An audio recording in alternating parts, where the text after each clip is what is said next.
پتنگ اڑاتے ہوئے گر جاتے ہیں، ہوش نہیں رہتا، یا بس ہوگا ڈور کی وجہ سے کسی انسان کا گلا کٹ جاتا ہے۔ حال ہی کا واقعہ ہے فیصل آباد کے نوجوان کا، کتنی دردناک موت ہوئی ہے اس کی، دیکھی نہیں جاتی، یہ ویڈیو آپ کے سامنے چل رہی ہے۔ تو انہی واقعات کی وجہ سے نا انسان کا دل دہلتا ہے۔ یہ ایک جان لیوا کھیل ہے۔ پتنگ کی تاریخ کچھ 3000 سال پرانی ملتی ہے، لیکن اس کا تعلق چین سے ملتا ہے۔ اسی پتنگ بازی کو لے کر ایک تہوار بھی ہندوستان میں منایا جاتا ہے، مکر سنکرانتی کے نام سے، اور اس تہوار میں پتنگ بازی کو لازم سمجھا جاتا ہے۔ یہ موسم بہار کی آمد پر منایا جاتا ہے، اور اسی طرح بھارت، بنگلہ دیش، نیپال کے علاقوں میں یہ تہوار منائے جاتے ہیں۔ اس پتنگ بازی کی وجہ سے کیا نقصانات ہوتے ہیں، اس میں سے پہلا اپنی جانوں کو ہلاکت میں ڈالنا۔ یہ جو پتنگ بازیاں ہو رہی ہیں، پتنگ کا اڑانا، اس میں اپنے آپ کو انسان ہلاکت میں ڈالتا ہے، اپنی جان جانے کا خطرہ ہے، کیونکہ اونچائی پر چڑھ کر یہ پتنگ اڑائی جاتی ہے۔ اور پھر دوسروں کی جان کی ہلاکت کا خطرہ ہے، وہ اس وجہ سے کہ اس کی ڈور کی وجہ سے کس کے جسم کا کوئی عضو کٹ جائے، کوئی گلا کٹ جائے، اس کی جان چلی جائے، اس کا ذمہ دار کون ہوگا؟ جبکہ قرآن پاک میں سورۃ النساء کی آیت میں اللہ نے فرمایا وَلَا تَقْتُلُوا أَنفُسَكُمْ، اپنے آپ کو قتل نہ کرو، اپنے آپ کو ہلاکت میں نہ ڈالو۔ تو یہ سب چیزیں کیا ہلاکت میں ڈالنے والی نہیں ہیں؟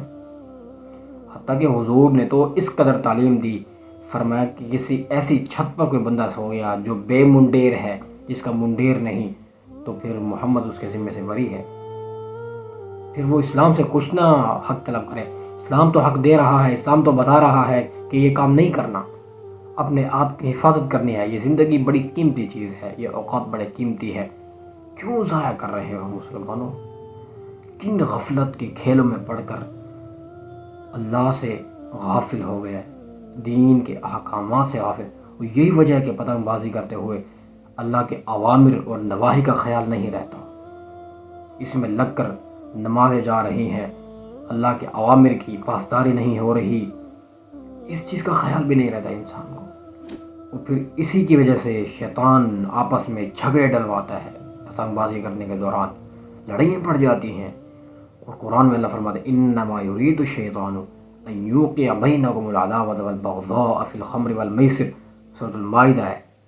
اللہ فرماتا ہے شیطان تو یہ چاہتا ہے کہ تمہارے درمیان دشمنی اور بغاوت ڈال دے، تو شیطان کے کاموں کے پیچھے دوڑ رہے ہیں، یہ کام تو ایک مسلمان نہیں کرتا، یہ تو شیطانی کام ہے۔ اسی طرح یہ حالات لہو و لعب ہیں، ان میں کھو کر انسان کو ہوش تک نہیں رہتا، فضول خرچی کے زمرے میں یہ باتیں آتی ہیں، انسان پیسے اس غلط چیز پر خرچ کرے۔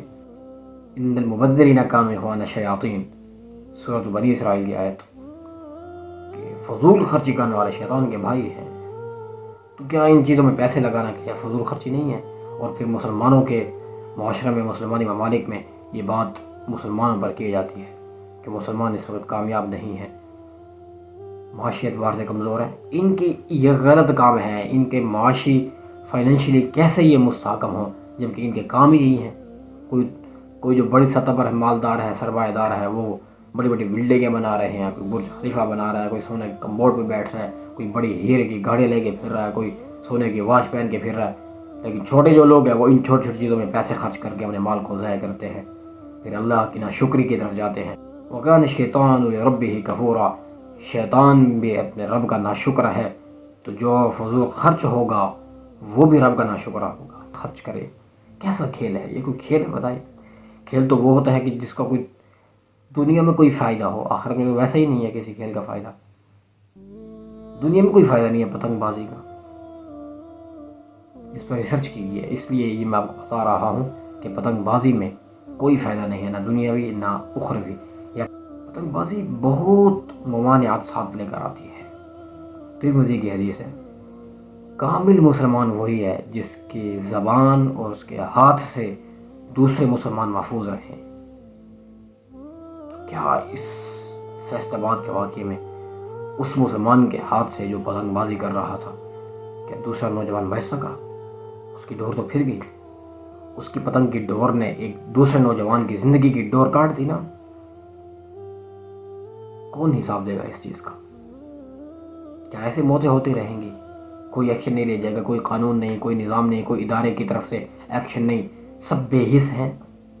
مسلمان کیسی زندگی جی رہے ہیں، نہ دنیا کے رہے ہیں نہ آخرت کے رہے ہیں، کہیں کی کامیابی ان کے ہاتھ نہیں۔ اللہ کی ناراضگی ہے، اللہ کا عذاب ہے۔ جب رب کو ناراض کرنے لگ گئے مسلمان، کھوکھلے ہو گئے، تو رب کے عذاب کے مستحق ہوئے۔ پتنگ بازی میں جوا بازی بھی کی جاتی ہے، تو اس میں تو قطعاً حرام فعل ہے۔ یہ سارے کام ہو رہے ہیں، ان چیزوں کو کون دیکھے گا، کون سوچے گا، کون روکے گا؟ واقعات آپ کے سامنے آتے چلے جا رہے ہیں، کب رکاوٹ ہوگی؟ کب والدین شعور میں آئیں گے، اپنے بچوں کو اس چیز کی آگاہی پیدا کریں گے، بیٹا یہ کام نہیں کرنے کے قابل؟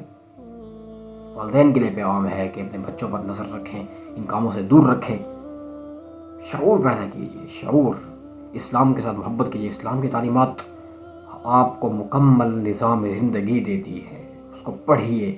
اور پھر یہ لوٹ مار میں بھی آتا ہے، وہ دوسرے کی پتنگ کٹ گئی اور اس کے پیچھے دوڑ رہا ہے۔ اب مالک تو نہیں چاہتا کہ میری پتنگ یہ لوٹ کر لے جائے، لیکن وہ پیچھے بھاگ رہا، اس کو پتنگ کو لے کے نا گرتی ہے کہیں، اس کو پتہ نہیں ہے کہ وہ کہاں دوڑ رہا ہے، کس کے گھر میں گھس گیا، بے پردگی ہے۔ یہ پتنگ کے پیچھے دوڑنے والے کو احساس نہیں ہوتا۔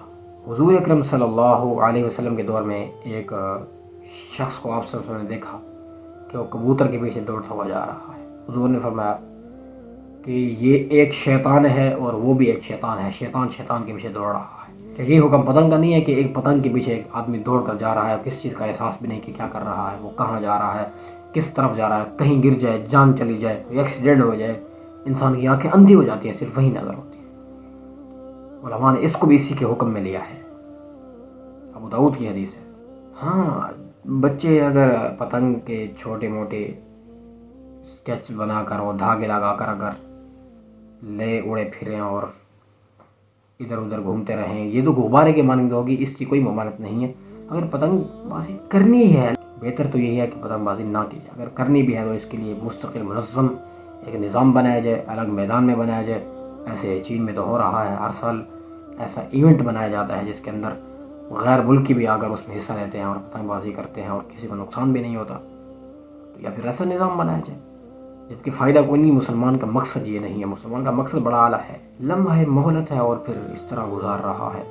مسلمان ایسا نہیں تھا، اتنے چھوٹے چھوٹے چیزوں میں لگ کر اپنے مقاصد، بڑے مقاصد کو چھوڑنے والا نہیں تھا۔ ہوش کرنا ہوگا ہمیں، اور چیزوں کو سوچنا ہوگا اور شعور کو بیدار کرنا ہوگا۔ اللہ سے دعا ہے کہ اللہ ہمیں صحیح ہدایت کا راستہ عطا فرمائے۔